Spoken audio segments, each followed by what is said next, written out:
Qual é a grande marca distintiva entre esse representar na vida e o ser ator em palco? Eu não sei muito bem. Há muitas coisas que eu não sei muito bem. A única coisa que eu sei é que eu tenho muitas dúvidas sobre muita coisa. Eu não sei se sou ator porque tenho uma relação péssima com a vida. Vivi uma revolução em 74. Eu faço anos em abril e, portanto, tinha 18 anos. E, portanto, vivi a plena. Eu saí das trevas e de um dia para o outro estava na luz. Na melhor das idades. Na melhor das idades. O meu último espetáculo foi o Lear. A sensação que eu tenho quando represento Shakespeare não é que eu vou para o palco, é que eu vou para uma espécie de ringue de boxe e passo 2 horas a levar porrada.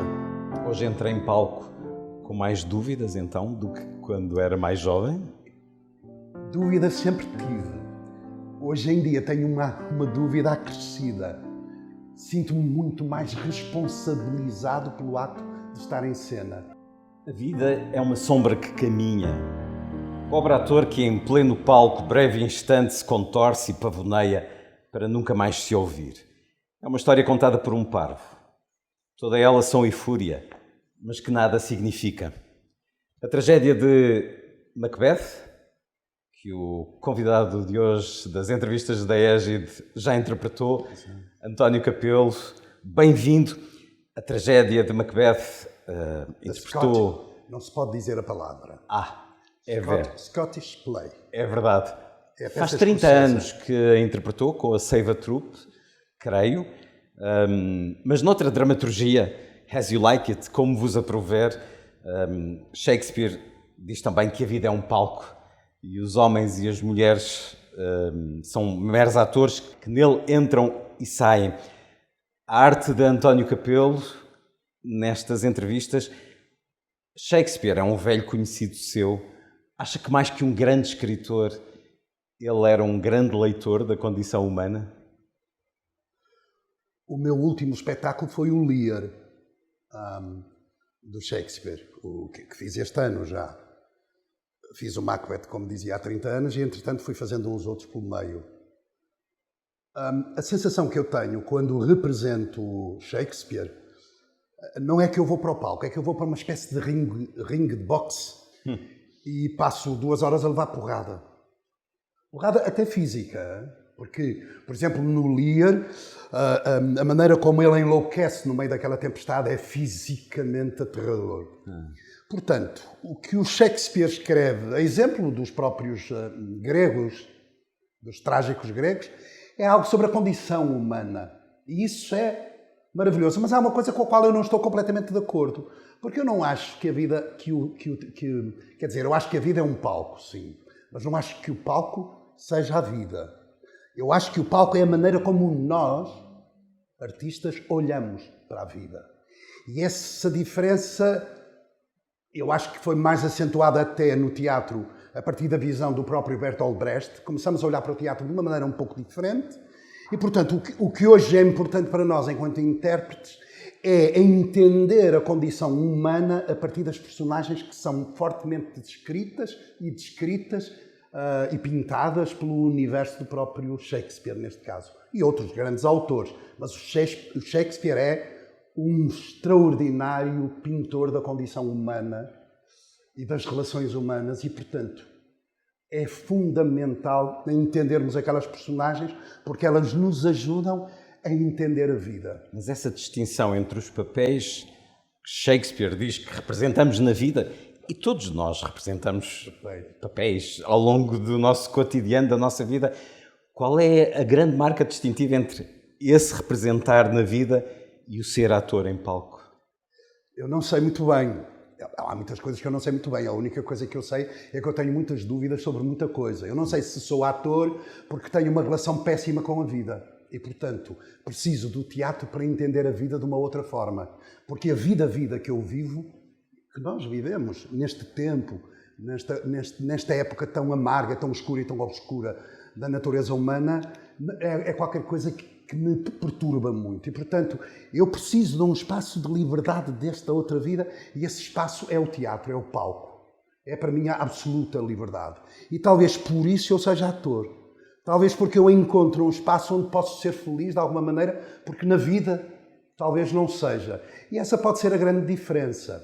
Se bem que eu acho que o palco é a maneira como olhamos para a vida. E quando és amargo a olhar para a vida, ou a vida te obriga a ser amargo a olhar para ela, sim, porque eu lembro-me, quando fiz 18 anos, eu fui feliz. Eu tinha acabado de fazer 18 anos e vivi uma revolução em 74. Eu faço anos em abril e, portanto, tinha 18 anos. E, portanto, vivi a plena, eu saí das trevas e de um dia para o outro estava na luz. Na melhor das idades. Na melhor das idades. E, portanto, percebo que hoje, o tempo que vivo hoje, é de facto muito amargo, muito escuro e muito obscuro da natureza humana. Mas, ao mesmo tempo, isso ensina-me coisas.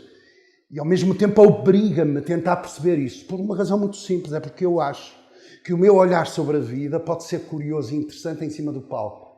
E só por isso é que os atores podem ter ou não ter interesse. É quando eles passam a ter uma opinião sobre a vida, sobre as personagens, sobre os outros, sobre a vida em sociedade, sobre a história, etc, etc, etc. O que conta num ator é ter opinião. Hoje entra em palco com mais dúvidas, então, do que quando era mais jovem? Dúvidas sempre tive. Hoje em dia tenho uma dúvida acrescida. Sinto-me muito mais responsabilizado pelo ato de estar em cena. Eu fiz o Édipo quando tinha 30 e poucos anos e voltei a fazê-lo agora. O Édipo de Sófocles, o homem que mata o pai e casa com a mãe. E sei muito bem entender a diferença como o fiz há 40 anos e a sensação que tenho hoje. E qual é essa diferença? E o que a experiência de vida acrescentou e de valor para aquela personagem, para a maneira como eu olho para ela. Para aquele náufrago, porque eu acho que é um náufrago entregue aos deuses e, portanto, é um náufrago a afogar-se e não tem a que se agarrar, não é? A determinada altura. Mas o que é importante para mim é, em determinados momentos, há personagens que acrescentam coisas à minha vida e, em determinados momentos, a minha vida acrescenta coisas aos personagens. É uma relação dialética que vai para lá e vem para cá. Portanto, a relação que eu tenho comigo no palco e com os personagens no palco não tem nada a ver com aquela ideia de que mergulhei, entrei na personagem. Não, mas que aquilo é um lugar sagrado, livre, absolutamente livre, onde eu me sinto feliz e pleno de liberdade, isso eu não tenho dúvidas. Se eu estiver com uma gripe, eu entro no palco e a gripe desaparece. Eu não sei, mas eu acho que a própria ciência explicará isso. Agora, este sentido de eu me sentir bem, mesmo que às vezes as personagens sejam, como no Lear, muito, muito, muito violentas, emotivamente e fisicamente muito violentas, a ideia do ringue de boxe, porque não é só um ringue de boxe físico, é também mental. Não é? Eu fiz o Otelo, fiz o Otelo também de Shakespeare, o homem que mata por ciúme. Como é que se mata por ciúme? Como é que se entende isto? E isto perturba-nos a nós como seres humanos. E, portanto, esta ideia de que eu tenho, como todos os atores, um problema terrível, que é temos uma obsessão enorme por tentar entender as nossas personagens, por mais obscuras que elas sejam. Várias das personagens que referiu agora têm essa marca da obsessão. Já nos deu todo esse Shakespeare, Otelo, Macbeth, Lear, mas também o Édipo, Tartufo, Dom Juan. Pareceu-me desconsiderar aí aquelas técnicas do método Stanislavski ou do Actor Studio. Utilizou algum tipo de método para a sua aprendizagem ou como é que se transforma numa personagem? António Capelo. Acho que os atores são camaleões, de alguma maneira, e de uma forma ou outra, independentemente daquilo que estão a fazer, encontram métodos e processos de trabalho que os leva a resultados que tenham alguma produtividade, digamos assim. Eu costumo dizer aos meus alunos que o que nos interessa a nós no trabalho são os ensaios. Os ensaios são processos de aprendizagem, processos de descoberta. O que interessa na nossa relação com o público são resultados. Os resultados a nós pouco nos interessam, a não ser, de facto, esta partilha com os públicos no dia de espetáculo. Mas os processos são fundamentais para nós. E, portanto, independentemente do que estás a fazer, tu vais encontrando processos e métodos conforme o texto e os desafios que os textos e as personagens te levantam. Eu, obviamente, tenho um cunho muito forte na minha produção teatral, vou chamar-lhe produção, digamos assim, mas ligada ao teatro clássico, porque há uma vertente no Teatro do Bolhão, que é a companhia que eu dirijo, que tem a ver mesmo com a reescrita, porque eu acho que isso é fundamental para uma coisa que falta muito ainda no teatro português, formação de públicos. E, portanto, os clássicos são fundamentais para formar, na minha ótica, evidentemente, para formar públicos, e é por isso que nós fazemos muito. Mas há uma outra vertente que eu também faço, que tem a ver com os textos contemporâneos. Um dos textos mais violentos que eu fiz nos últimos anos foi Quem Tem Medo, de Virginia Woolf, que é só, do ponto de vista do teatro realista e do método, talvez aquele que é uma marca de todo o texto, de todo o texto teatral que se escreveu depois, nomeadamente pelos americanos, não é? E é uma marca muito forte. Portanto, quando fazes o Quem Tem Medo, de Virginia Woolf, a forma e o processo e o método que tu descobres para exatamente nestes processos para chegares a resultados é um. Quando fazes Shakespeare há de ser outro. Mas eu gosto muito de fazer uma coisa que quem me ensinou foi a escola. A escola ensinou-me isso. Não teres ideias pré-concebidas sobre aquilo que vais fazer. É como se, sempre que vais fazer um texto, um espetáculo, deves ter uma página em branco. E deves ter a capacidade de a escrever. Não precisas escrever mais do que uma página. E à medida que vais trabalhando dentro destes processos, vais escrevendo esta página. E quando ela estiver escrita, alguma coisa há de estar ali que pode ser interessante. Há pouco falou que o teatro ajuda-nos a entender a vida. Vamos fazer aqui uma viagem a essa vida que começou em Pedurido. Isso foi onde eu nasci, sim. A freguesia do Concelho de Castelo de Paiva. Conte-nos um pouco da sua infância. Há uma coisa muito engraçada. Os primeiros momentos do teatro. Sei que há aí um futebol. Música. Eu não sei como é que... Há sempre. Vão sempre andar aí a vasculhar coisas. Primeiros momentos. Há uma coisa muito curiosa. Os árabes têm uma palavra de que eu gosto particularmente. Aliás, há um texto de um autor francês que se chama Azama, da origem árabe, marroquina. O texto chama-se bled, que eu acho que é uma palavra que já entrou no léxico francês. Bled, mon bled. É uma palavra que não tem tradução. É exemplo da nossa palavra saudade. É uma palavra que exprime um conceito. Bled. E eu gosto muito disso, desta coisa que exprime conceitos, quando te revês nisso, não é? Portanto, eu nasci numa aldeia que se chama Pedurido, no Concelho de Castelo de Paiva, independentemente do nome. É uma aldeia que fica debruçada sobre o Rio Douro e sobre um afluente que se chama Rio Arda. Saí de lá muito novo e agora, ao fim destes anos todos, eu voltei, de alguma maneira. Arranjei uma casa e voltei. Portanto, eu voltei ao meu bled. Bled é o sítio onde tu nasceste. Sim. É o sítio onde tu has de morrer. É o sítio onde tu vais fazer corpo com a terra, como diria o Jorge de Sena, não é? Ou o Eugênio de Andrade sobre um outro poema, sobre um outro autor, um outro poeta, daqui a pouco poderemos falar.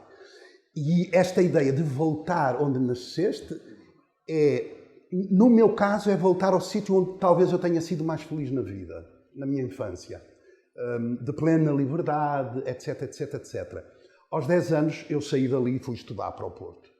E, portanto, isto mudou, o paradigma mudou de alguma maneira. Eu ia voltando em férias, o que continuava a ser maravilhoso para mim. Claro. E tenho os primeiros contactos com o teatro, digamos, primeiro na aldeia, ainda criança, nas festinhas de Natal, e depois no colégio. São os meus primeiros contactos com o teatro, que não vão para além da ideia de estar no palco a fazer coisas para os colegas. Eu acho que há uma certa desfaçatez. Eu acho que os atores são uns seres muito... Enfim, não sei a palavra exata, mas acho que é preciso ter uma certa desfaçatez para achar que é possível ir para cima de um palco e dizer coisas aos outros como se isso fosse importante. Não é? Portanto, porque também há aqui uma outra coisa que a mim sempre me perturbou muito. É que eu descobri muito cedo que a minha capacidade de imaginar estava muito para além da minha capacidade de fazer.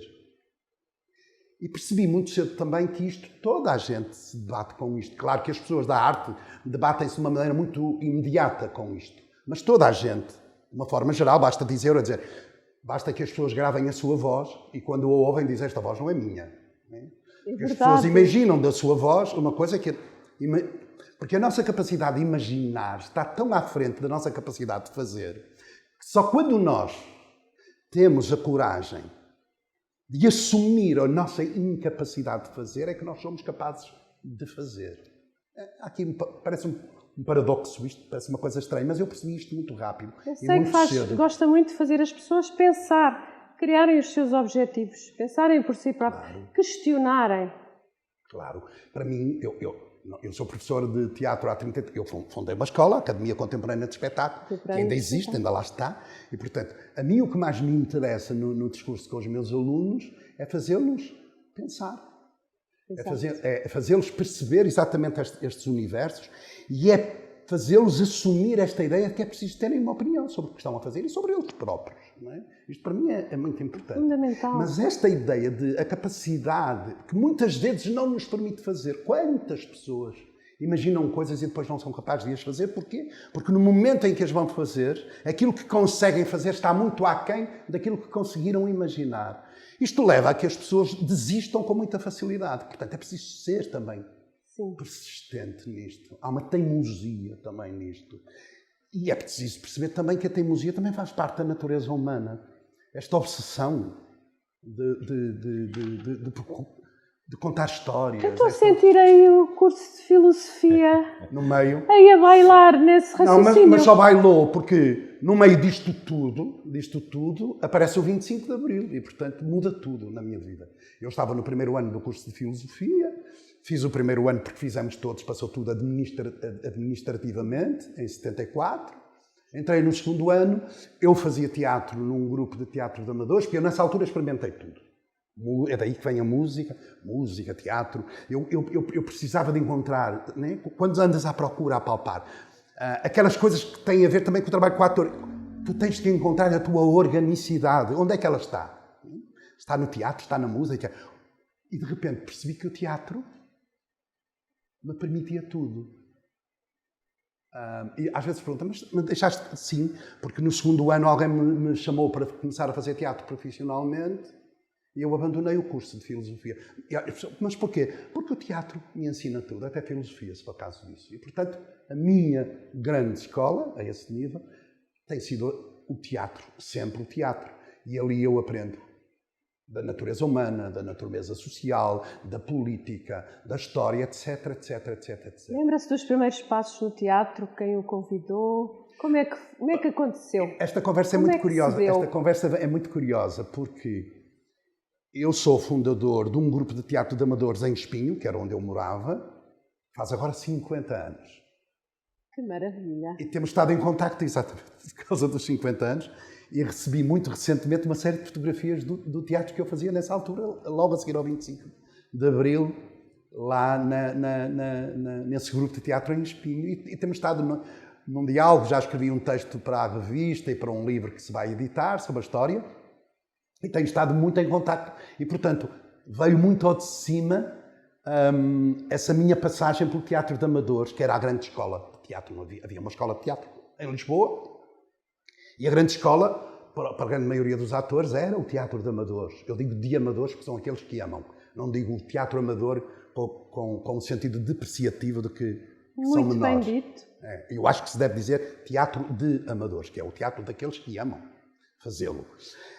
E tenho uma experiência muito curiosa, muito curiosa. Cruzamos o ato de fazer teatro, eu estou a falar de 75, o Verão Quente, a nossa história do Verão Quente, há muita gente que já não sabe o que isso é, de 75. Nós fazíamos uma coisa que eram campanhas de alfabetização. Grande parte da população portuguesa não era alfabetizada. Portanto, fazíamos campanhas de alfabetização e nós usávamos o teatro como ferramenta de alfabetização. E fomos, no verão quente de 75, fomos para o concelho de Montalegre, terras do Barroso, no Douro. Lá no Douro não, em Trás-os-Montes. Montámos umas tendas e fazíamos teatro nas aldeias, ao mesmo tempo que falávamos com as populações, etc, etc, etc, etc. E, sem querer, essa experiência foi simples, foi ocupar as férias de verão de uma maneira diferente. Fazer teatro para as populações mais carenciadas de teatro e de contacto com os outros, etc, etc. Criou, isso é uma reflexão que faço agora às vezes, criou em mim mesmo que eu não tenha durante todos estes anos consciência disso, criou em mim matéria social e política que sempre determinou, de alguma maneira, a minha forma de estar no teatro e na vida.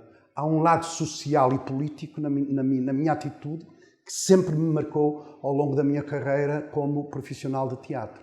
E talvez essa experiência tenha sido determinante para isso, sim.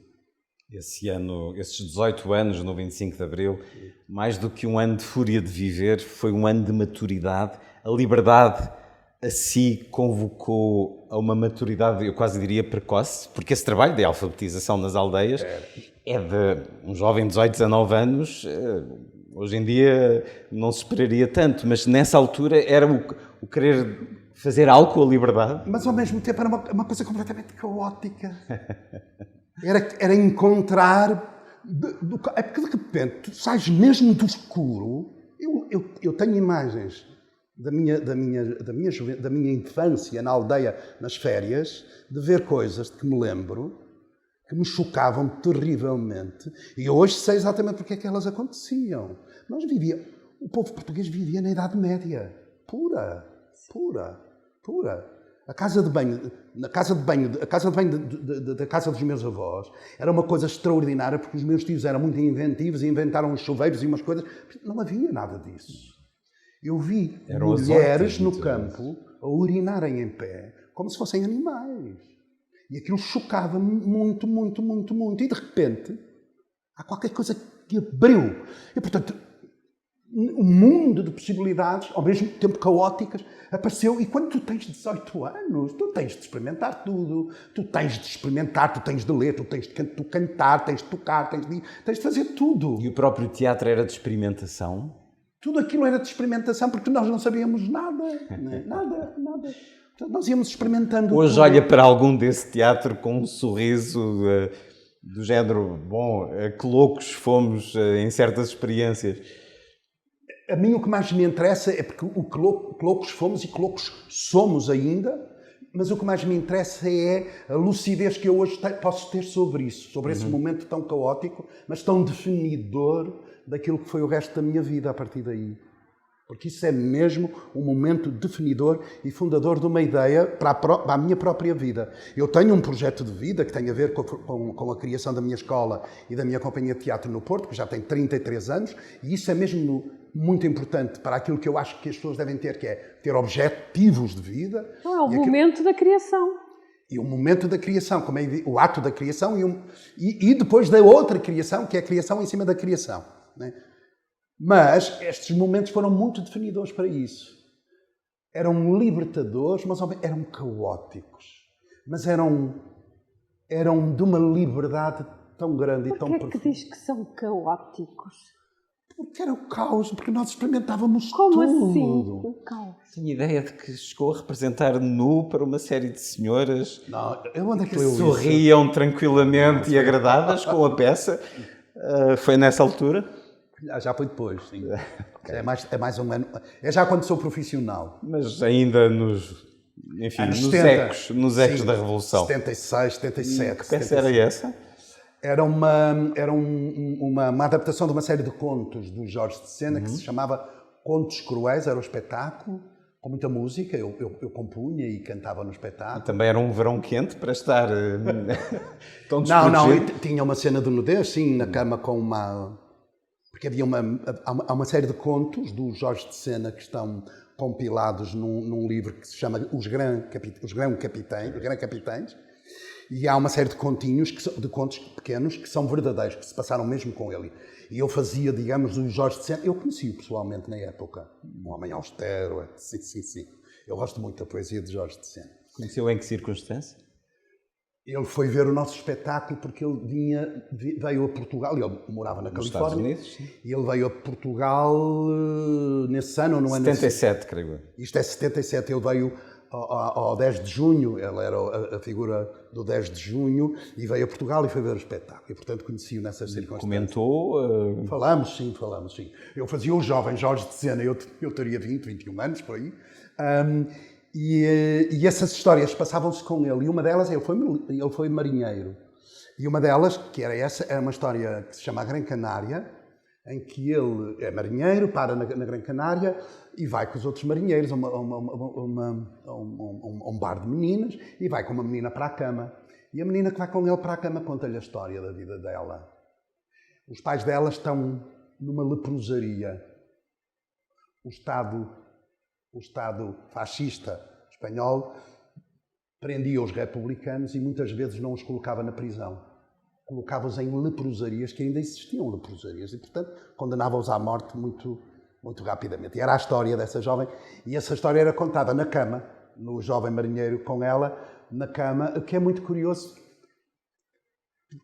de uma relação absolutamente de passagem, de sexo, um jovem e uma jovem, de universos completamente diferentes, se criar o Jorge Sena consegue uma intimidade e uma densidade humana muito forte naquela, não propriamente na relação, mas na história que está por trás daquela relação. E eu aparecia nu. Só que nós fomos fazer este espetáculo a um lugar, a um festival de teatro, numa freguesia que se chama Joana, em Vila Nova de Famalicão. E na primeira fila só estavam senhoras já de alguma idade. E eu estava muito exposto à frente delas. Isso tornou... Aquilo foi um escândalo. O padre teve de falar daquelas coisas. Era a liberdade a passar por ali. Era. António Capelo é um fazedor, para além de ator, encenador e formador. É um fazedor porque foi também muito criando companhias, projetos. Essa companhia de Espinho... Já não me recordo se foi criador, mas tinha um nome auspicioso, Nascente. A Nascente é uma cooperativa. É uma cooperativa. Muito... À Nascente pertencem um teatro popular, ainda é assim que se chama, Teatro Popular de Espinho. E assim eu fundei a Nascente, que é a cooperativa, que depois passou a organizar um festival de cinema de animação, que é o Cinanima, ainda existe. Havia um coro, eu cantava num coro, eu era solista de um coro, portanto, é nesse filme.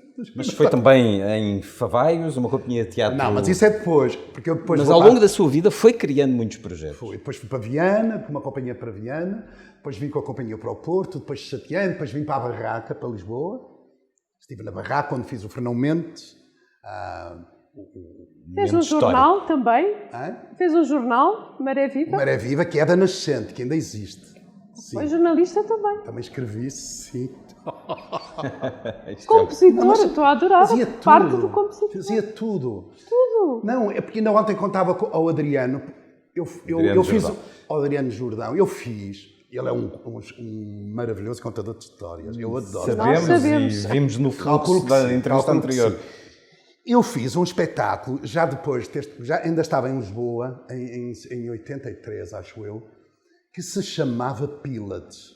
Pilates é um personagem da Oresteia do Ésquilo. A Oresteia do Ésquilo é uma trilogia, é uma tragédia, mas é uma trilogia que conta a história dos gregos e da guerra de Troia.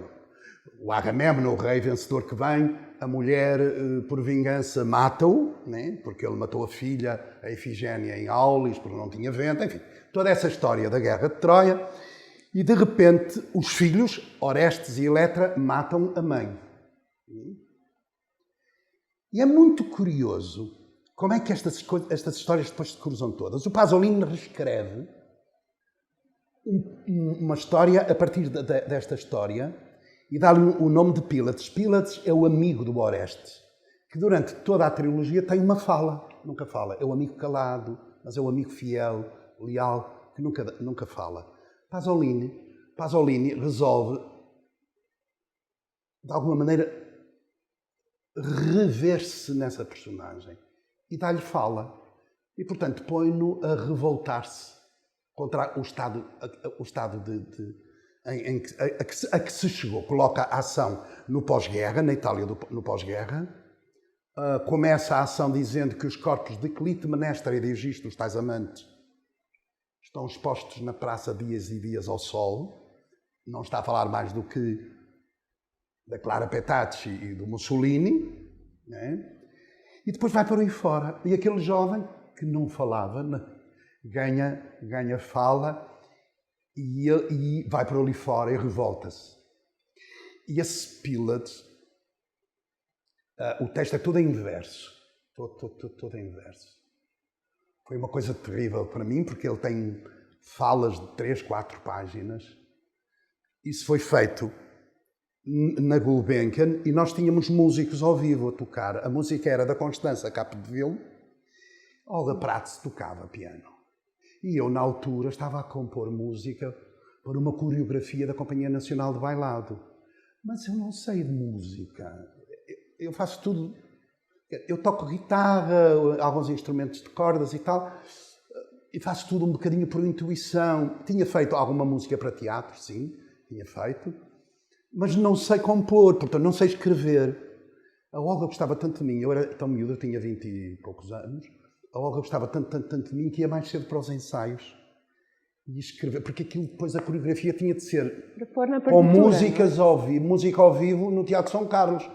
E ela escreveu umas partituras todas. Eu cheguei a São Carlos, era assim, partitura. E, portanto, mantive essa dívida de gratidão com a Olga toda a vida. E ela morreu, entretanto. Eu só a reencontrei anos depois num Alfa, que é um sítio pouco dado a encontros, mas que é um sítio de encontros. E não tive tempo, de facto, para lhe agradecer essa dádiva extraordinária que ela teve comigo nessa altura. Era uma mulher fantástica e muito generosa, era uma pessoa boa. E, portanto, a música também tem um bocadinho a ver com isso, que é esta ideia de que tu crias climas sonoros. O espetáculo que eu fiz na minha aldeia ao ar livre, nós temos na companhia uma vertente de trabalhar com as comunidades, espetáculos de grandes dimensões ao ar livre. Em Castelo Paiva já fiz 3. O último que fiz foi mesmo na minha aldeia, usando uma ponte antiga, centenária, de ferro, e uma plataforma em cima de um rio, que é o Rio Arda, que é um afluente do Douro. E era um espetáculo de uma grande escala, como devem calcular, não é? Porque depois tem uma outra ponte, onde estavam os espectadores, e nas margens tem 5.000, 6.000 espectadores, não sei muito bem, é um espetáculo só, não é? E, portanto, eu, de alguma maneira, por exemplo, ao pensar naquele espetáculo, eu penso de maneira muito simples. Porque eu penso sempre que estou a trabalhar para um público, ou para públicos, de qualquer maneira, que não estão habituados a ver teatro. Porque há este lado da formação de públicos, que para mim é fundamental, de facto, não estão habituados. E, portanto, eu trabalho de maneira muito simples. Eu trabalho com os sentidos. A música é importantíssima para mim, a luz e a imagem é importantíssima para mim. Portanto, eu crio ideias que têm muito a ver com a relação que aquelas populações têm com a sua história, com a sua memória, e consigo, a partir dessas ideias, eu dou-vos um exemplo. Na ponte passava uma locomotiva de carvão, que já não passa desde que as minas fecharam nos anos 80, no início dos anos 80. Portanto, há muita gente que vive ali que já nem se lembra já da locomotiva que passava ali. Mas as outras pessoas lembram-se e, portanto, falaram disso e tal. Nós fizemos uma réplica da locomotiva que passava na ponte, que tinha como imagem um rastro de fumo que ia lançando, não é? À medida que passava com a luz. Vocês imaginem isto. Eu arranjei, a locomotiva demoraria a passar 1 minuto e meio do tempo real. Eu arranjei uma trilha sonora com 8 minutos. Portanto, a minha locomotiva passava em 8 minutos. E tenho sempre estas discussões, se calhar é tempo a mais, porque há um problema sempre no teatro que tem muito a ver com o que dá o ritmo ao teatro. Tempo, espaço, não é? Eu dizia, não, isto está a trabalhar estamos a trabalhar sobre uma memória. Deixa estar. E é incrível, porque isto só acontece uma vez, o espetáculo só se faz uma vez. Eu arranjei uma pessoa para empurrar a locomotiva, uma outra para ir metendo fumos, para ela deixar o rastro de fumo, e uma outra para ir lá dentro, a fazer de conta que era o maquinista da locomotiva. E estão 6.000 pessoas a ver 8 minutos com música, isto. Não vem mais que isto. E é aquilo que é mais próximo daquilo que os gregos inventaram, a catarse. É um momento de catarse. E há 5.000 pessoas a chorar, a ver aquilo. E porquê? Porque ele está a tocar naquilo que é mais profundo. Nos sentidos, a música é importantíssima para isso, o olhar, o ver, e depois na memória, na história, nas histórias dele. Todos eles têm histórias, de alguma maneira, com aquela locomotiva que passava e deixou de passar. E, portanto, isso é muito importante para a vida das pessoas, muito importante. Para a vida dos ter atores. ter memória. Às vezes as pessoas nem se lembram, mas o que as faz mexer muitas vezes é ter memória das coisas. Não é? E eu trabalho muito sobre isso. Num espetáculo desses, com essa reação, para os atores tudo faz sentido, tudo vale a pena, quando olham para essas pessoas a recuarem no tempo, a reviverem Voltávamos ao caos e à confusão. Esses momentos são os momentos de luz e de clarividência. São os momentos que te dizem, vale a pena.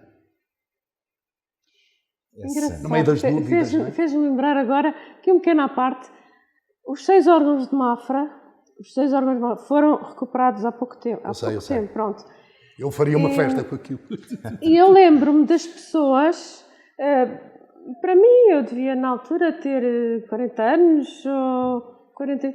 Eu lembro das pessoas mais idosas a chorarem porque nunca tinham visto, sempre, desde que nasceram, viram aqueles órgãos calados. Para eles, aqueles órgãos É incrível.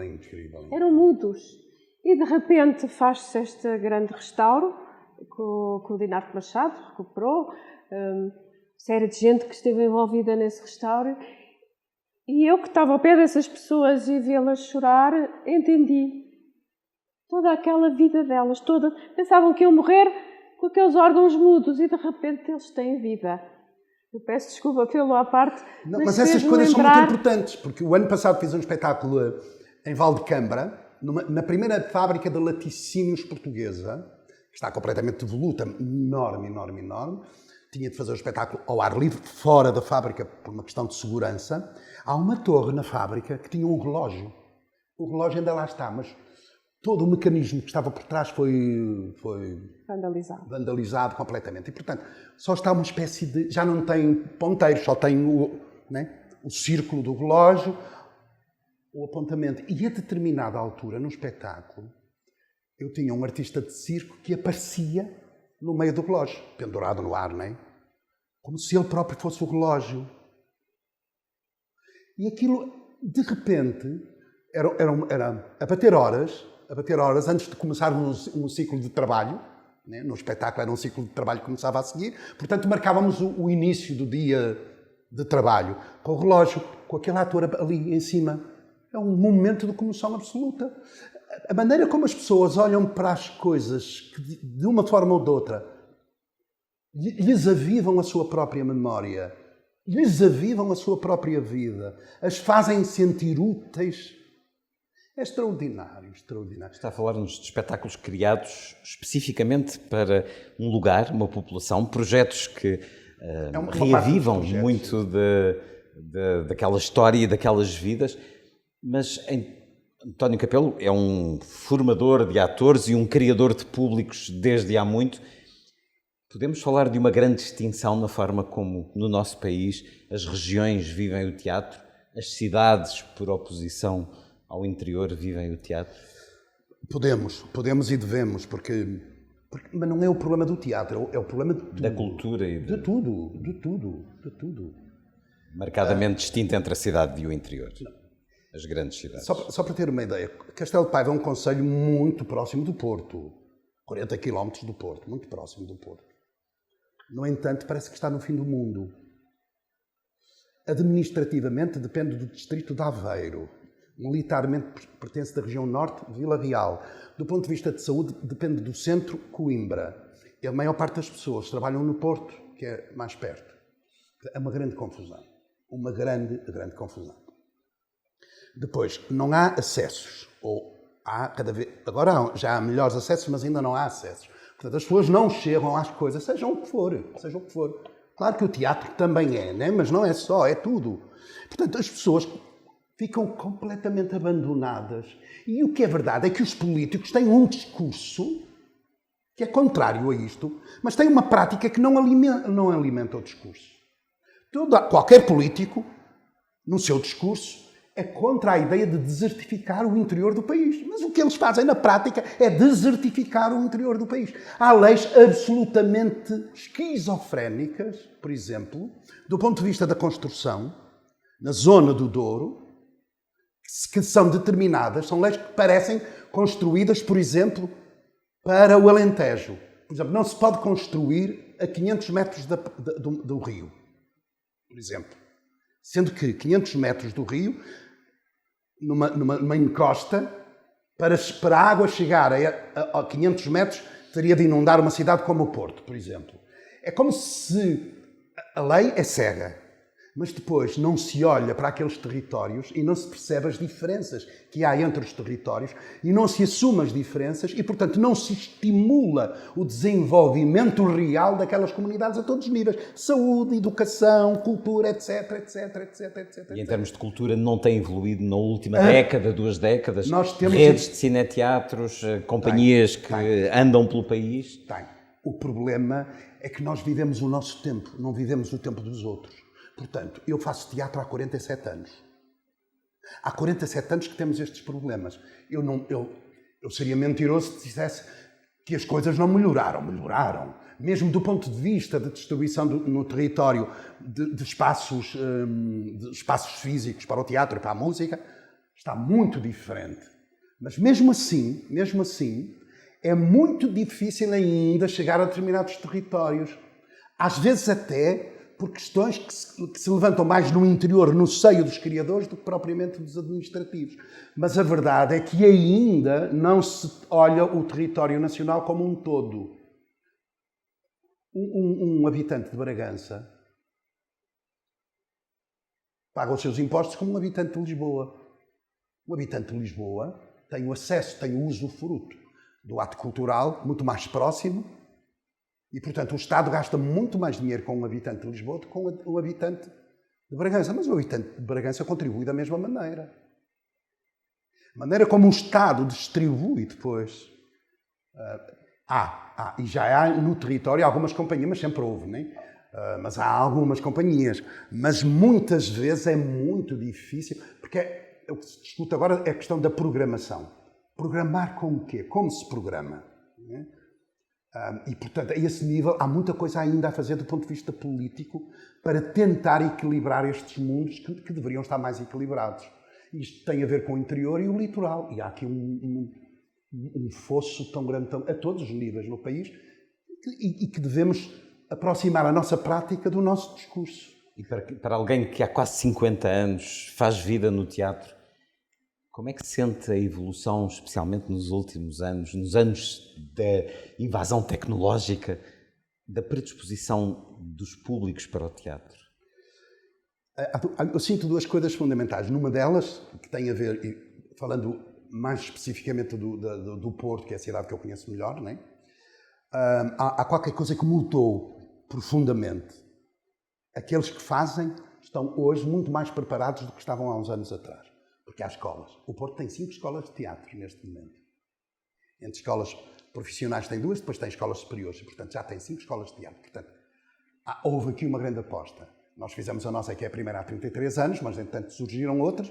E, portanto, hoje, os elencos que vemos em cima do palco estão muito mais bem preparados do que estavam no meu tempo, como é evidente.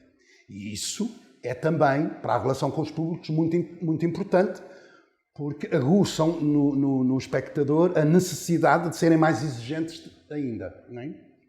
Agora, o que ainda não se descobre, porque muitas vezes isto é feito por estruturas não estatais, por companhias avulsas, ainda não se estrutura uma ideia exatamente para formar públicos, o que é que se deve fazer? E, por exemplo, a determinada altura, no Porto fazia-se muito teatro e todo ele muito igual. Jovens, pequenas estruturas, jovens a fazerem experiências, que são muito importantes, evidentemente, acima de tudo, para a evolução deles próprios, dos criadores, mas a determinada altura, como oferta, era muito, muito, muito pobre, porque eram todos muito iguais. Portanto, e a determinada altura, por exemplo, surgiu o teatro musical.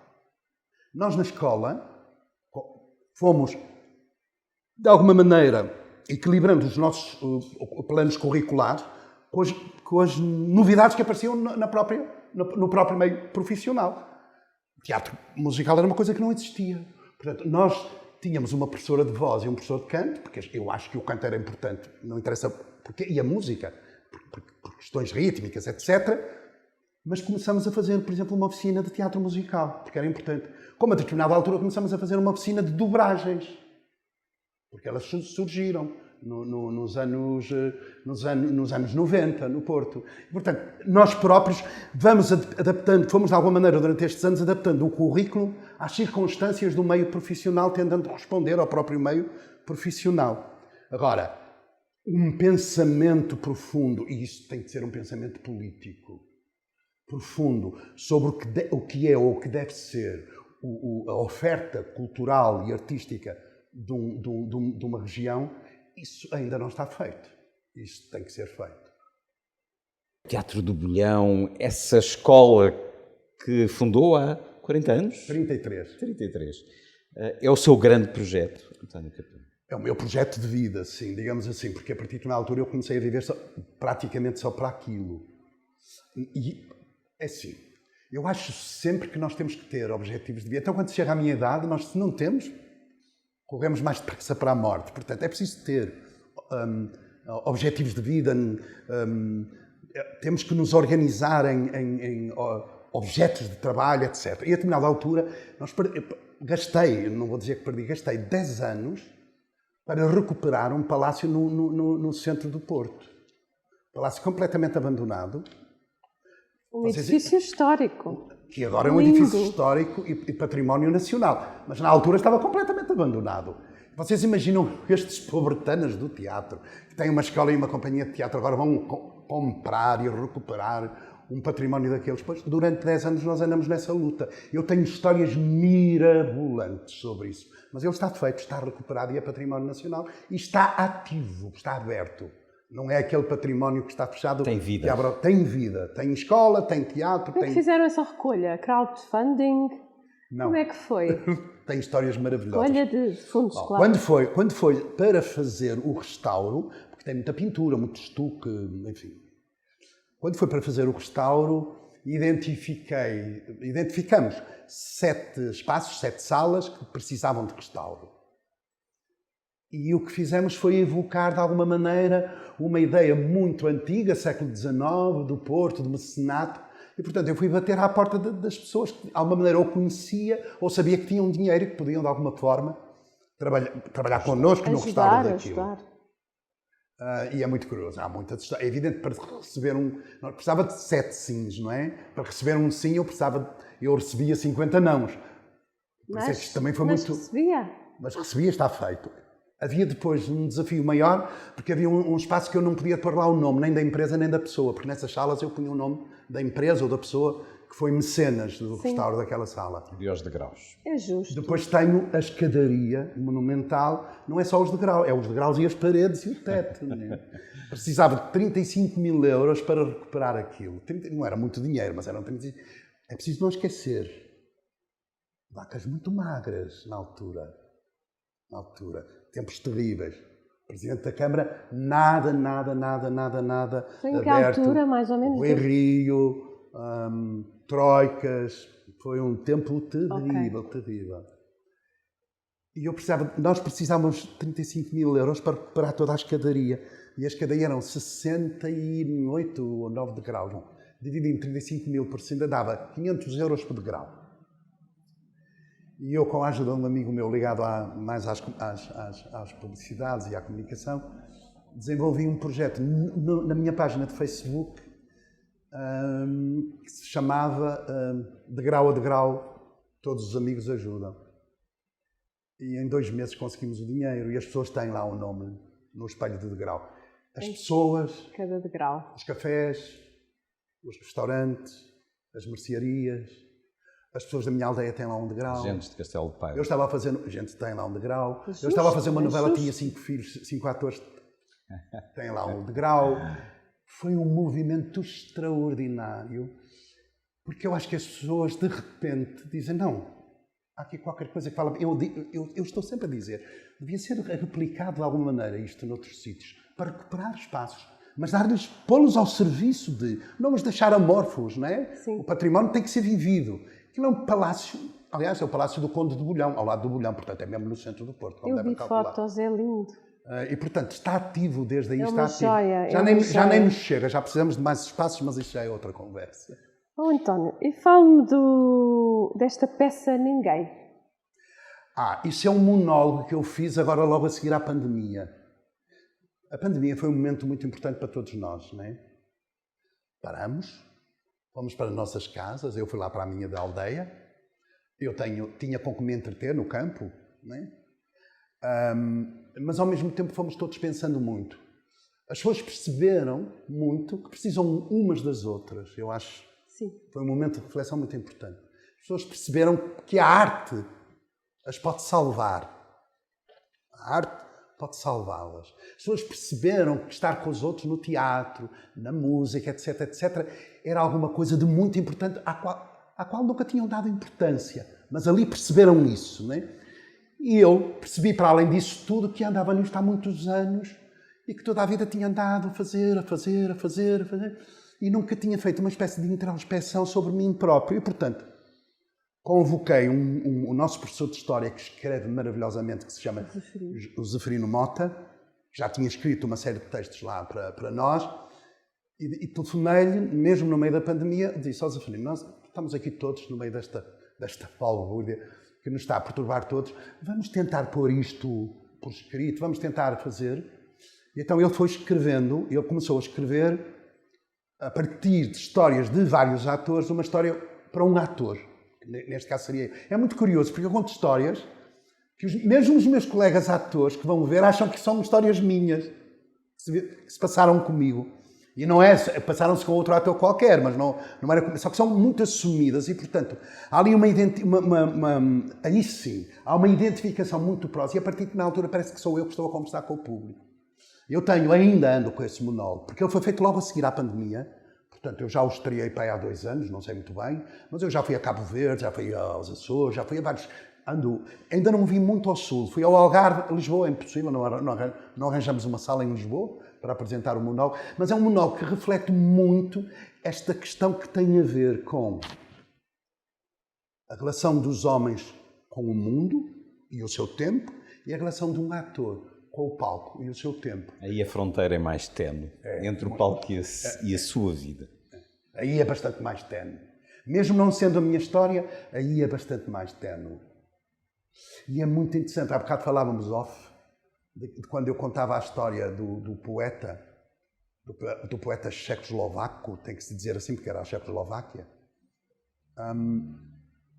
e do músico que o musicou e da maneira como lhe apresentei um músico extraordinário, um cantor extraordinário português, de que ninguém fala hoje, que era o Adriano Correia de Oliveira. Não é? E esses momentos, por exemplo, aí está. Quando eu estou em cena, se eu, de alguma maneira, mergulhar naquilo e tornar aquilo muito meu, eu emociono-me com aquilo que estou a fazer. Às vezes é preciso criar aqui uma proteção. É como se não entrar. É como se estás de fora e tens estás a observar o que estás a fazer. Se entras e mergulhas, podes entrar numa atmosfera mais catastrófica para o teu universo emocional, não é? Aí vamos para as questões dos métodos. Claro, porque me lembro com do os Adriano, riscos, claro. da figura, me lembro da voz dele, me lembro... Enfim. E, portanto, tudo isso tem a ver com... Lá voltamos à mesma. Memória, história, vida. Não é? Há bocado perguntava-lhe sobre entrar num personagem e sair de um personagem. É necessário muitas vezes esquecer, libertar-se? Não, eu não tenho esse dilema, não. Acabou a peça, ele ficou ali? Não tenho esse dilema. Não tenho. Eu sinto, quando estou no palco, eu tenho necessidade de urinar no início do espetáculo. Esqueci-me, não urinei. Entro, nunca mais tenho problema nenhum. É outra pessoa. É outro universo, é outro... E, portanto, não tenho... Agora, tenho sempre uma consciência muito grande do que estou a fazer, no momento em que estou a fazer e para quem estou a fazer. E voltamos à ideia de catarse. O que define a catarse é quando um espectador se identifica com a dor da personagem, não é? Com a dor, com a violência. Quando o espectador se identifica com aquilo que está a ver, a dor daquele personagem, aí dá-se a catarse. Esse é o fenómeno. Não é? Portanto, quando falava desta ideia de me poder emocionar quando estou a evocar o Adriano Correia de Oliveira, e até porque já ninguém o evoca, e portanto isso é importante para mim como pessoa. E se eu, nesse momento eu pensar nisso, eu mergulho numa zona de emoção. Mas ao mesmo tempo eu sei que quem está comigo na plateia está a mergulhar exatamente na mesma zona. E portanto esta simbiose que acontece é maravilhosa. Como é que se explica? Como é que se percebe? Não sei, mas percebe-se. Percebe-se. Mas não sei explicar como é que se percebe. Mas é muito curioso. Maravilha. É. São os momentos, não é? Sim, momentos. A vida é feita de momentos. Há uma coisa engraçada. Diga. A vida é feita de pequenos nadas. Eu aprendi com um autor, que é o Chekhov. Eu fiz um Chekhov, eu fiz o Jardim das Cerejeiras, o Cerejal do Chekhov. Foi a única peça do Chekhov que eu fiz como ator. E aprendi uma coisa maravilhosa que nunca tinha aprendido. É que as pequenas coisas, mesmo em cena, são importantíssimas para o trabalho do ator. Sim. Eu não tinha percebido isso até lá. E quando fiz Chekhov, espera, há aqui qualquer coisa. Tens sempre aquela dimensão de que o personagem, o ator grego usa coturnos para ficar grande. Também está a uma grande distância do público, não é? Mas cria essa... E, portanto, é vertical, a tragédia é vertical, é a relação dos homens com os deuses. E há essa relação muito forte, não é? O melodrama é oblíquo, vai para outras zonas. E, portanto, tu tens a dimensão de que um gesto, quando é um gesto, tem que ser grande, porque tem que ser visto, tem que ter sentido. E, de repente, no Chekhov, tu percebes que as pequeninas coisas são fundamentais. Porque mesmo que não sejam vistas pelo espectador, são sentidas na interpretação do ator. E isto eu aprendi com o Chekhov. Portanto, nós vamos sempre aprendendo coisinhas, uma coisa aqui, uma coisa ali, uma coisa lá. É muito... Às vezes basta um franzir de sobrolho. Eu fazia uma coisa cena. minúscula. Há uma cena, o meu personagem tem um amor platónico por uma mulher. E no fim eles abandonam todos aquele espaço. E ele vai para outro sítio. E está sozinho com ela em cena. E não tem coragem nem capacidade de se despedir dela. Porque nunca assumiu aquele amor, não é? É um homem já de 40 anos, e nunca assumiu aquilo. Nós estamos na Rússia, no início do século XX, né? Chekhov. Nunca assumiu aquilo e fica ali um clima. E o cenário, que era de José Manuel Castanheira, tinha imenso vidro, que era uma espécie de jardim por trás dos vidros. E eu aproximava-me de um vidro de cena e lançava vapor e embaciava e começava a desenhar uma figurinha que só eu via. Porque precisava de um escape para não estar a pensar naquela relação. E era extraordinário como esta coisa tão pequenina, criava em mim a motivação para fazer a dor daquela cena toda. Impressionante. E aí tu disse, espera, eu antes achava que isto não tinha interesse nenhum. E agora estou a perceber que isto é importantíssimo. Não é fingir, é sentir.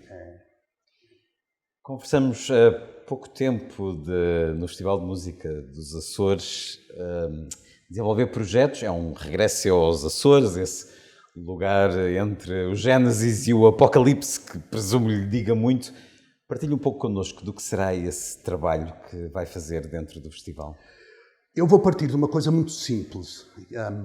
Eu tenho um solo que já construí há uns anos, só com poesia. Uma altura qualquer alguém me desafiou.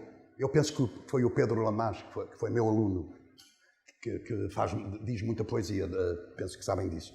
Me desafiou e eu pensei, mas o que é que eu posso fazer? Eu sei alguns poemas, outros, mas o que é que eu posso fazer? Então, estruturei uma ideia muito simples, porque os espetáculos, quando os fazes, têm que ter uma ideia dramatúrgica, têm que ter sentido, não é? E, portanto, fiz uma coisa muito simples. Todos os poemas que se tinham cruzado comigo na minha vida pessoal e profissional, eu juntei-os.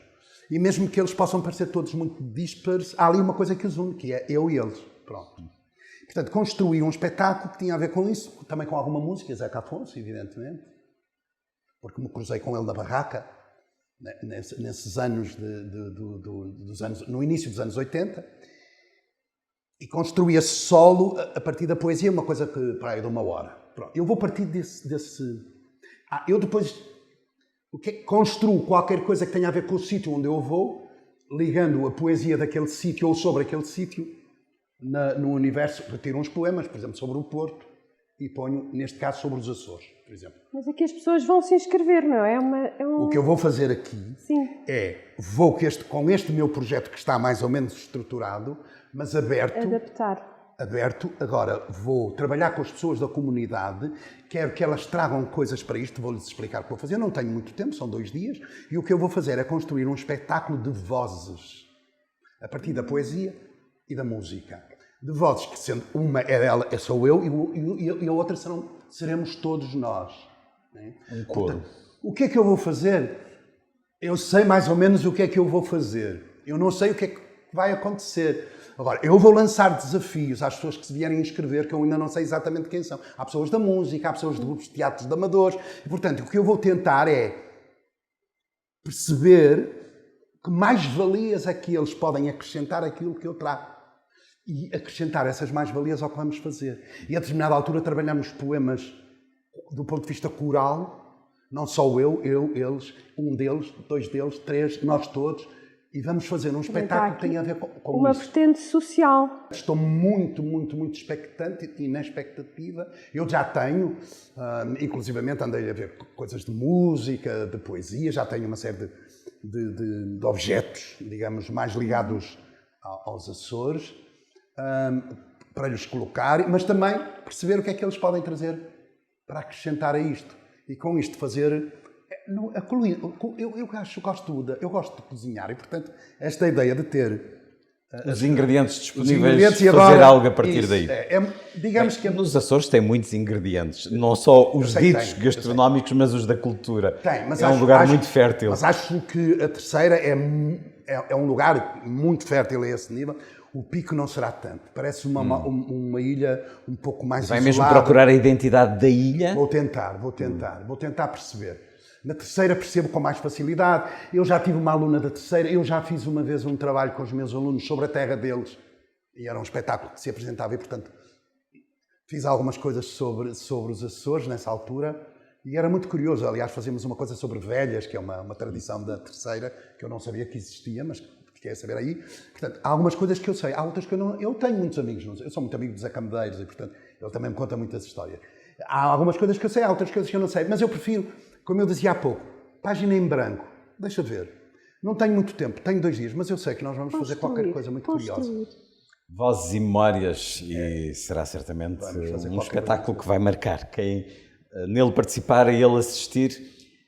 António Capelo, nós terminamos estas entrevistas com uma sequência de perguntas mais proustianas à procura de uma memória mais sentida, de uma história para partilhar.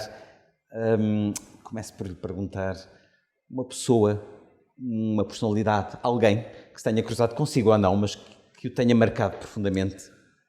Eu não sou muito dado a esta ideia de idolatrar pessoas, livros, filmes, porque acho que a oferta é muito mais vasta. E a natureza humana também é, felizmente. E a escolha é difícil. É muito difícil.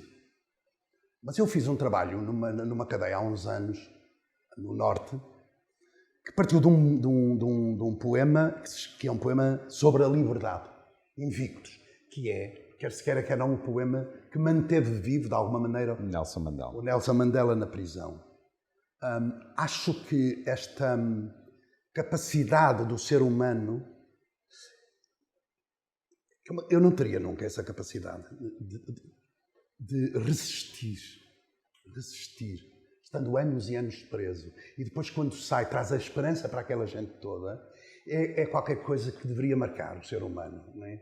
Eu não teria essa capacidade de resistir, eu sou muito obstinado e, portanto, eu de qualquer maneira me revoltaria. E a ideia, mais uma vez, a ideia de que foi a arte, foi um poema que o manteve ativo, que o manteve lúcido e que o salvou e que ajudou a salvar os outros, é uma coisa muito interessante. Talvez até mais o poema do que a figura, mas a figura é uma figura... Vivemos tempos tão sombrios que figuras como as do Nelson Mandela, porque há valores que são tão... A liberdade é um valor Simples, não é? E porque é que como diria o Brecht, que tempos são estes em que nós temos que estar a discutir o óbvio? A liberdade devia ser um bem comum. Não se devia discutir isso. Pessoas a passar fome. Isto não devia ser discussão. Os políticos deveriam resolver estes problemas. O mundo está terrível. Eu acho que estamos num final de um ciclo. Eu acho que estamos num final de... Tudo indica que estamos num final de um ciclo qualquer e daqui há de renascer qualquer coisa. Mas a verdade é que nós estamos a viver este tempo. E é muito tenebroso e, portanto, nós precisamos muito de esperança, de amor, de liberdade. Parecem coisas tão simples, não é? E ninguém discute isto. Vou-lhe aqui pedir um objeto que tenha para si um significado muito especial. Olha, eu não sou nada religioso, nada. Mas gosto imenso da iconografia religiosa. Tem muitos objetos iconograficamente ligados à religião. Eu tinha uma amiga minha, de quem gostava particularmente, que era uma professora, maravilhosa professora de clown.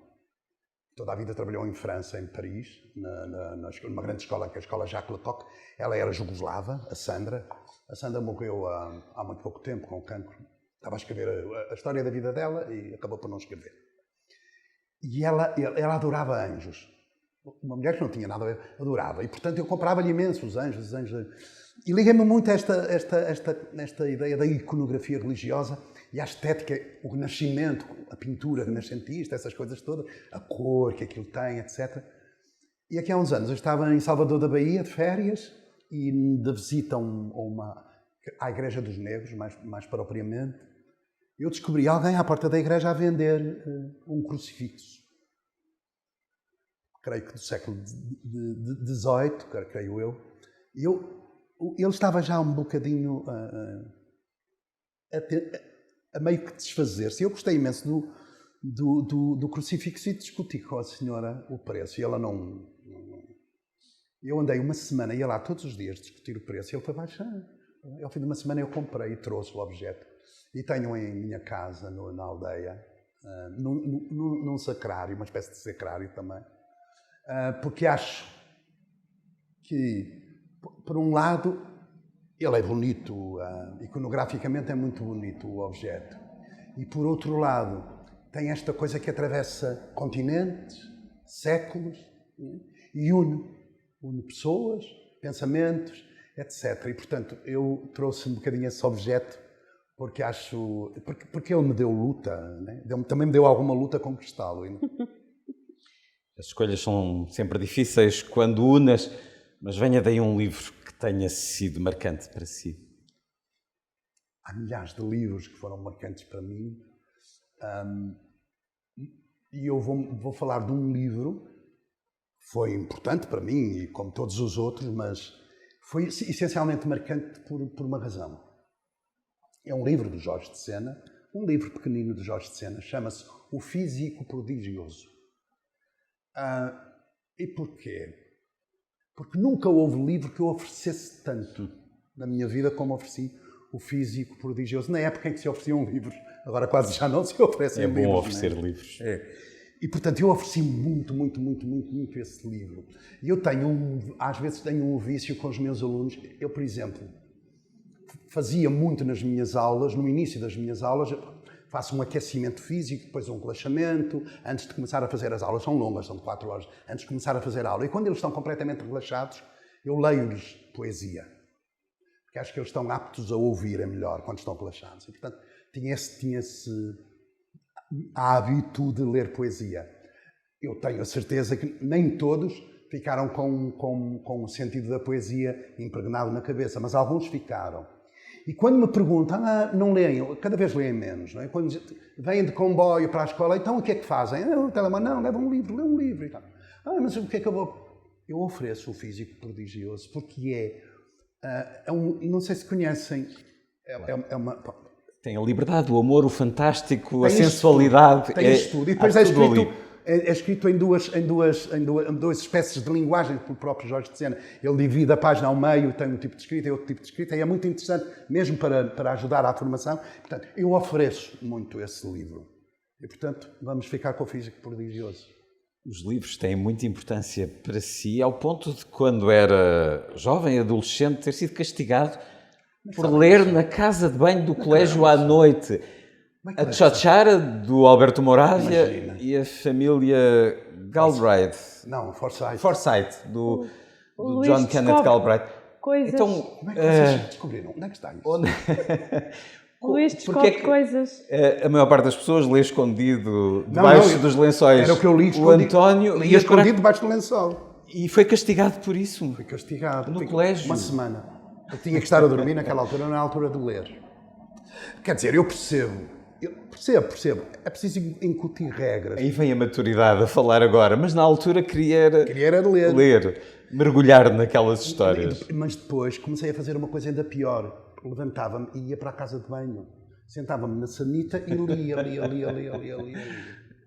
E o castigo qual era? Uma semana para casa. O que também não era assim Não era muito desagradável. Não, mas ensinou, é preciso ter métodos e, portanto, é uma coisa que eu tive que tenho que aprender no teatro. Eu, se tenho 3 semanas para fazer um espetáculo, não posso pensar que tenho 5, não é? O tempo é precioso. Também sabemos disso. E, portanto, nós temos que ter métodos de trabalho que nos permitam chegar a resultados, mesmo aceitando a limitação que nós próprios temos daquilo que falávamos há pouco, não é? Sim. Mas pronto, não podemos estender o tempo porque ele não é Mas elástico. que felizes ficamos hoje se nos disserem que uma criança continua a ler debaixo dos lençóis Isso é que era. com a lanterna, provavelmente do telemóvel. Não. O que acontece agora é que vem o telemóvel porque ele próprio já tem luz, não é? E já tem livros? E já tem livros. Muitos deles são. Mas eu não consigo ler. Eu tenho que mexer. Não, Grande parte dos livros que eu tenho em casa são de consulta. Eu ainda faço coisas inacreditáveis. Eu tenho secções, né? Portanto, eu vou à arte, à história da arte, não sei o quê, e ainda consulto muito no livro. Cultiva a biblioteca. Estou a fazer um trabalho eu vou ter de fazer uma coisa sobre o Miguel Torga. Eu vou à casa do Miguel Torga, em São Martinho de Anta, em Sabrosa, no Douro, pediram-me para ir lá ler coisas. Disseram para eu ter 40 minutos. Portanto, eu podia organizar aquilo com uma dúzia de poemas de Miguel Torga, e estava feito.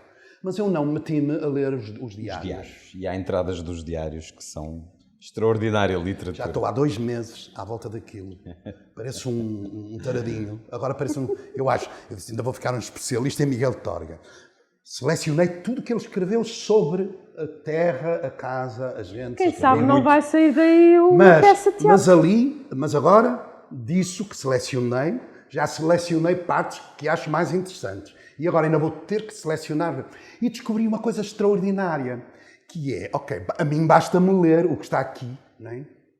Mas eu quero criar um diálogo com as pessoas para que eles percebam que o Miguel Torga esteve preso no Aljube, que o Miguel Torga tinha uma opinião sobre o fascismo português e que escrevia isso de uma maneira ou de outra e que tinha opinião sobre a invasão da Checoslováquia pela União Soviética. Ele tinha uma opinião sobre escrevia. tudo. E, portanto, isso é muito importante. E como tinha uma opinião sobre as pessoas que viviam na terra dele, sobre a árvore, sobre aquelas coisas todas. E isso está nos textos.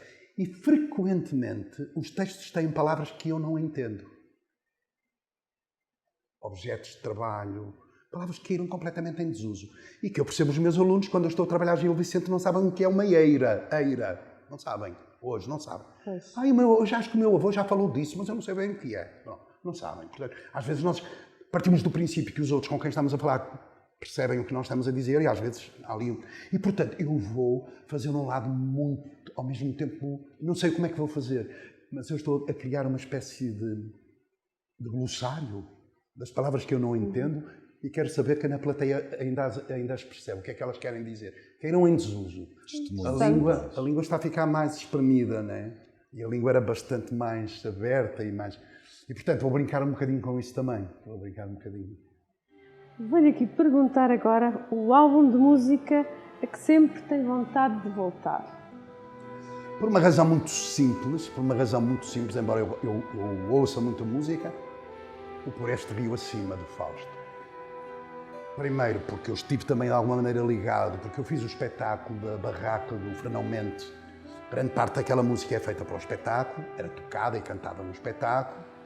Segundo, porque trabalhei na altura ainda com o Fausto também e aprendi algumas daquelas melodias que durante muito tempo me ajudaram a ganhar a vida a tocar nos bares da Ribeira do Porto. E é um álbum extraordinárias canções. É maravilhoso. Mas há coisas na música portuguesa Também sou maravilhosas. fã. Eu pus o FMI do Zé Mário a tocar numa sala de aulas para os alunos e os alunos ficaram todos loucos. Porque não se sabiam que alguma vez se tinha escrito e cantado e tocado uma coisa daquelas, não é? É uma história tão recente. Ganhou nova atualidade. Ganhou. Mas é muito mais que isso, não é? Na voz do Zé Mário, do maravilhoso Zé Mário. Mas o Fausto era um compositor extraordinário, era e é um compositor extraordinário, e o Por Este Rio Acima eu tenho ligações muito fortes com o álbum e com a música, e portanto, quando quero falar de música, às vezes é um exemplo muito prático para falar de coisas, não é? De portugueses, de música, etc, etc.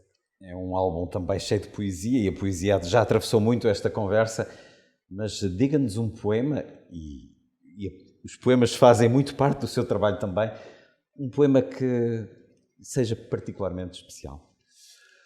Não sei, há uma secção de poemas do Eugênio de Andrade sobre outros autores de que eu gosto muito.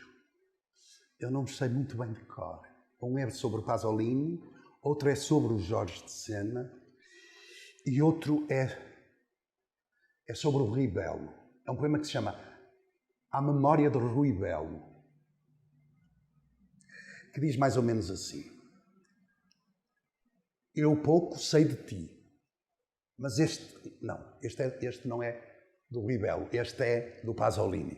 O do Rui Belo diz: provavelmente já te encontrarás à vontade entre os anjos com aquele sorriso com que tomavas sempre o comboio para as férias grandes. Já terás feito amigos, sem saudades dos dias em que passaste quase anónimo e leve como o vento da praia ou a rapariga de Cambridge, que não deu por ti, ou se deu, era de Vila do Conde. A morte, como a sede, sempre te foi próxima. Sempre havia a teu lado. Em cada encontro nosso ela ali estava, um pouco distraída, é certo, mas estava como estava o vento e o sol nos versos da tua juventude. Só não esperava tão cedo vê-la assim na quarta página de um jornal trazido pelo vento, neste agosto de Caldelas, no calor do meio-dia. Jornal onde em primeira página também vinha a promoção de militar a general, ou talvez 2 ou 3 ou 4. Eu já não sei. Isto dos militares custa a distingui-los, feitos em forma como os galos de Barcelos, igualmente bravos, igualmente inúteis, passeando de como melancólico a sífilis de um império e tão inimigos todos daquela duna que em ti, em mim, existe para sempre. Resta-me a consolação de te haverem deixado em paz na morte. Ninguém, na Assembleia da República, fingiu que te lera os versos. Ninguém, cheio de piedade por si próprio, propôs funerais nacionais ou a título póstumo te quis fazer visconde, comendador, cavaleiro, qualquer coisa assim para estrumar os campos. Foste sempre discreto, até mesmo na morte. Não chateaste ninguém, nem sequer a tua lavadeira. Não mandaste à merda o país, nem nenhum ministro. E foste a enterrar numa aldeia que eu não sei onde fica, mas seja onde for, será a tua. Agrada-me que tudo assim tenha sido. E agora que começaste a fazer corpo com a terra, a única evidência é crescer para o sol. Bravo! Rui Belo, por Eugênio de Andrade, por António Capelo. Peço-lhe um poema, recebemos 2 poetas. Muito obrigado. Porque isto é, quando o Rui Belo morreu, não houve notícia quase, né? Como ele diz, viu a notícia na quarta página de um jornal, né? Como se tratam mal os poetas no país de poetas, né? Sim, é verdade. E escreve poesia? Eu? António? Não tenho essa ousadia. Não cai nessa tentação? Os portugueses são todos... Nunca teve vontade de escrever um poema? Nunca quando era adolescente, quando era ingênuo, sim. Todos nós, não é? Sim. Espero transportar esses tantos poemas que sabe e que já leu. E agora vamos ao filme que mais o marcou, que o inspirou. Cá está outro objeto sobre o qual é muito complicado eu falar, porque há tanto cinema, até algum que eu fui fazendo, que eu fiz. Há um filme que me marcou, que é um filme a preto e branco, antigo, do Bergman, que se chama O Sétimo Selo. E porquê que me marcou de alguma maneira? Porque é um texto que o Bergman escreveu. O Bergman era um extraordinário encenador, sabiam disso? E dramaturgo, escritor. Não é? E, portanto, escreveu um texto de teatro que se chama O Retábulo da Peste. É assim que se chama o texto. Que eu ensinei no teatro, eu dirigi o Teatro Universitário do Porto durante 10 anos e ensinei esse texto na altura. E o Bergman, depois, tomando como referência o seu próprio texto, escreve de alguma maneira, porque é uma forma de escrever, escreve um filme, não é? E cria. É curioso, porque depois, quando fiz o espetáculo, no texto do teatro, há uma imagem que não existe, que existe no filme. Porque aquilo é um homem das cruzadas, que volta das cruzadas e vem para o Ocidente, não é? Vem para a sua terra, a sua cidade está pestilente, está com uma peste. Um filme atravessado pela ideia da morte. Da morte. E, portanto, ele vai-se cruzando com a morte. No filme, na peça de teatro, essa ideia não existe. E vai jogando um jogo de xadrez com a morte, né? E se perder, morre. Uma espécie de desafio. E achei muito curiosa essa imagem, porque ela não existe no texto e ele acrescentou isso no filme. E é muito curiosa esta ideia de que o que o Bergman nos está a dizer ao mesmo tempo é que os textos de teatro são pretextos para tu conseguires criar coisas em cima. E, portanto, tu podes olhar para eles e acrescentar coisas que têm a ver contigo, com a tua vida. Esta ideia da morte, deste cruzamento, que é muito forte no filme, no Sétimo Selo, é muito forte. No texto de teatro não existia, pura e simplesmente. Ele cria por isso é que ele chama o retábulo. Ele vê uma imagem de um retábulo, né, da Idade Média, e sobre aquela imagem ele cria uma história. De uma cidade inundada pela peste, e do que as pessoas sofriam com isso. E a montagem desse espetáculo foi uma maratona extraordinária para mim, para os atores, que eu nunca mais me vou esquecer. A vida é um palco, mas a vida é também um jogo, e esse jogo com a morte. A terminar, dê-nos uma ideia para um mundo melhor, António Capelo, para além de muitas que também já atravessaram esta conversa. Bem, eu não tenho muitas ideias para um mundo melhor. Se eu tivesse ideias, punhas em prática, porque eu sou muito... Agora, eu acho que era muito bom, que a riqueza fosse distribuída de uma outra forma. Se a riqueza fosse distribuída de uma outra forma, eu tenho a certeza que este mundo seria melhor. É porque cada vez vivemos mais num tempo em que os ricos são mais ricos e os pobres mais pobres. E aceitamos isto como normal e comum. E não deveria ser normal e comum no século XXI. Não deveria ser. Já morreu tanta gente por isto. Como é que não se entende? Como é que voltamos a ser loucos para voltarmos às guerras? Como é que fazemos guerras para que alguém enriqueça à custa da morte dos outros? À custa da fome dos outros? Acaba por ser uma nova barbárie. É qualquer coisa que não faz diferente sentido na cabeça de alguém que seja minimamente civilizado, ou que possa ser, ou dizer-se minimamente civilizado. Acho que todos nós devíamos ser, como diz o Zé Mário Branco, inquietos sobre estas questões. Estas questões deviam perturbar. Eu lembro-me que há uns anos eu fui comentar as notícias à RTP, num programa qualquer, e na altura lembrava-me de um ex-ministro que tinha saído de ministro e tinha ido para a Caixa Geral de Depósitos como administrador da Caixa Geral de Depósitos, tinha estado lá uns meses e tinha saído com uma reforma de 13.000 euros. E eu perguntava se ele não se sentia bem ao dormir à noite com uma situação dessas. Porque nós não podemos olhar, como diz o Galileu, né, que eu também já fiz o Galileu de Brest, né, que diz a um discípulo, tu olhas, mas tu não vês. Tu só olhas, é preciso ver. Como é que as pessoas não olham e não veem? As pessoas criaram um mundo obscuro para conseguir viverem nele. É por isso que quando eu digo que se calhar o teatro salva-me, porque quando eu estou no teatro, eu estou longe deste mundo. Porque este mundo é muito perturbador, eu acho que é muito perturbador. A arte de António Capelo, ator, encenador, formador e um fazedor de muito no teatro há quase 50 anos. Mais uma conversa da Égide com um criador a quem estamos gratos, porque a arte que nos une é a arte que nos fortalece. António Capelo, muito obrigado. Obrigada. E quando pensamos na arte, há uma réstia de esperança. não é? Sim. E por isso aqui estamos. Obrigado, eu. Obrigada, António.